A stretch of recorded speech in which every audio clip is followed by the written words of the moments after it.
Hello grey മീഡിയസിലേക്ക് സ്വാഗതം. ഇത് മമ്മൂട്ടിയുടെ ബോക്സ് ഓഫീസ് ആർമാദം എന്ന് തന്നെ പറയാം. അതായത് ടർബോ ഇറങ്ങാൻ 5 ദിവസം മുന്നോടി നിൽക്കുന്ന ഒരു ദിവസം 2 കോടിയോളമാണ് സിനിമയുടെ കളക്ഷൻ വന്നിരിക്കുന്നത്. കേരളത്തിൽ നിന്ന് 125 കോടി നേടിയിരിക്കുന്നു സിനിമ. ഇനിയും സിനിമ ഇറങ്ങാൻ 5 ദിവസങ്ങൾ കൂടെ ബാക്കി.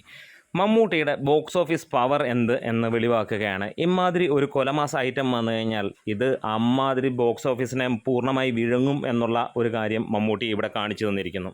ഒരു പക്ഷേ പലരും വിചാരിച്ചിട്ട് പോലും ഉണ്ടാവില്ല ഇത്രത്തോളം കളക്ഷൻ വരുമോ എന്നുള്ളത്.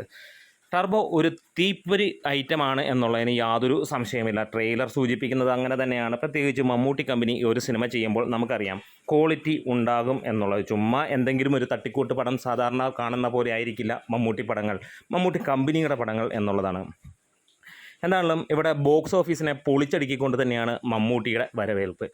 കേരളത്തിൽ ഇന്ന് കാണുന്നത് കൊച്ചി ചുവന്ന് തുടുത്തിരിക്കുന്ന ഒരു കാര്യം തന്നെയാണ്. വനിതാ വിനീത എന്ന തിയേറ്ററിൽ 14ഓളം ഷോകളുണ്ടെങ്കിൽ 3 ഹൗസ്ഫുള്ളാവുകയും ബാക്കി എല്ലാ ഷോകൾക്കും ഓൾമോസ്റ്റ് ഫുൾ എന്നുള്ള ലെവലിലേക്ക് എത്തുകയും ചെയ്തു എന്നുള്ളത് തന്നെയാണ്. ഇനി വേൾഡ് വൈഡ് എടുത്ത് നോക്കിക്കഴിഞ്ഞാൽ ഒരാഴ്ച മുമ്പ് തന്നെയാണ് സിനിമയുടെ ബുക്കിങ്ങും കാര്യങ്ങളുമൊക്കെ സ്റ്റാർട്ട് ചെയ്തിരുന്നു. വേൾഡ് വൈഡായിട്ട് 1 കോടിക്ക് മുകളിൽ സിനിമയുടെ കളക്ഷൻ വന്നിട്ടുണ്ട് എന്നുള്ളതാണ് റിപ്പോർട്ടുകൾ സൂചിപ്പിക്കുന്നത്. കഴിഞ്ഞ ദിവസം 80 ലക്ഷത്തോളം രൂപയായിരുന്നു സിനിമയ്ക്ക് ലഭ്യമായതെങ്കിൽ ഇന്ന് 1 കോടി കടന്നിരിക്കുന്നു വേൾഡ് വൈഡായിട്ട്. അതായത് കേരളത്തെ കൂട്ടാതെ തന്നെ വിദേശ രാജ്യങ്ങളിൽ നിന്നും മാത്രമായി എന്നുള്ളത്. എന്താണെങ്കിലും ഇവിടെ ഒരു തീപ്പൊരി ഐറ്റം ലോഡ് ചെയ്യുകയാണ്. അപ്പോൾ നിങ്ങളുടെ അഭിപ്രായത്തിൽ സിനിമയ്ക്ക് ആദ്യ ദിനം എത്രയായിരിക്കും കളക്ഷൻ വരിക? ഡബിൾ ഡിജിറ്റ് കേരളത്തിൽ തൊടുമോ?